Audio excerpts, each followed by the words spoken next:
Hello guys, welcome to my YouTube channel. আশা করি সবাই খুব ভালো আছো, আমিও ভালো আছি। চলে এসেছি আবার একটা নতুন ভিডিও নিয়ে।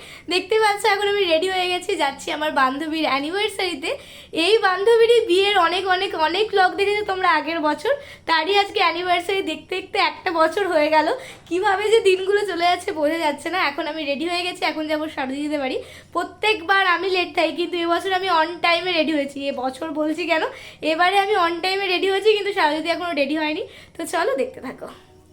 এই যে আমরা এখন বেরিয়ে পড়েছি, আমি মানে ওর বাড়ি গেছি আর ও বেরিয়ে পড়েছে রাস্তায়, সেই জন্য আর ওর লেটুস পেটুসটা দেখানো হয়নি। আমি লেটুস আজকে জীবনে প্রথম লেট করেছি। আমি বলেছি তো করিস, আমি তো হামেশাই লেট করি। এখন যাচ্ছি আমরা অনামিকাদের বাড়িতে, রাস্তা ফাঁকা, বাজছে 9:30। ফেব্রুয়ারি মাসে হালকা হালকা শীতের রাত্রি 9:30 বাজছে। এতক্ষণে যাচ্ছি, ও কোনো সোয়েটার নাই আমাদের গায়ে। আমরা এতক্ষণে যাচ্ছি অ্যানিভার্সারি পার্টিতে। আমরা দুই মক্কেলে ডিসকাস করতে করতে যাচ্ছি, হয়তো গিয়ে কিছুই দেখতে পারবো না বলতে গেলে কেক কাটিং, মালা বদল এইসব কিছু দেখতে পাবো না। কারণ আমরা প্রায় ঘড়ির কাটায় যখন 9:30 বাজে তখন যাচ্ছি অনামিকাদের বাড়ি।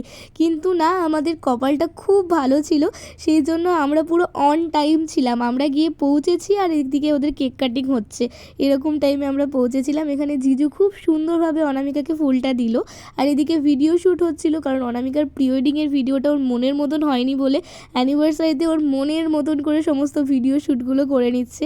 এখানে কেক কাটিংয়ের পর্ব শুরু হয়ে গেছে। কেক কাটিংয়ের পর একে একে মালা বদল, সিঁদুরদান সমস্ত কিছুই হয়েছে। আর এত সুন্দর গানটা বাজছিল, কিন্তু তোমাদেরকে ওই ভয়েসটা দিতে পারছি না, কারণ কপিরাইট ক্লেমের ভয়ে আমি নিজে আলাদা করে ভয়েস ওভার দিচ্ছি। এই যে এখানে মালা বদল শুরু হয়ে গেছে। অনামিকা নিজেই বলছে, দেখে মনে হচ্ছে না আমি আবার বিয়ে করে নিচ্ছি ফটো তোলার চোট দেখে। সত্যি তাই, দেখতে দেখতে একটা বছর হয়ে গেল ওদের। এটা ফার্স্ট অ্যানিভার্সারি ওদের। আগের বছর বিয়ের অনেক ব্লগ পোস্ট করেছি, তোমরা হয়তো দেখেছো। বড়কে ভালোবেসে দিয়েছে, ওইটা থেকে আমরা সবাই ভাগ বসিয়ে নিয়েছি। আর এরা দুজন খেতেই বসে বললো খা খা খা। এই যে আমার হচ্ছে অধৈর্যহীন বান্ধবী, বাইরে ফার্স্ট ব্যাচ বসেছে আর ও এখন গিফট আনপ্যাক করতে বসে পড়েছে। এই যে দুজন মিলে একটা গিফট তো আনপ্যাক করা হয়ে গেছে। হ্যাঁ, সন্ধ্যে 7টার সময় আনপ্যাক করে নিয়েছে। হ্যাপি অ্যানিভার্সারি লেখা। না না আছে কারণ আমরাও সেম পেয়েছি এরকম। দারুণ, এই ছবিগুলো খুব উঠেছে এখন।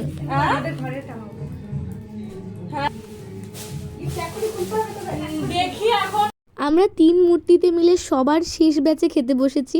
এখানে চলে এসছে ডিমের devil, sauce, salad, fried rice, chana paneer, সাদা ভাত, চিকেন কষা, ডাল ছিল, ডাল আমি নিইনি।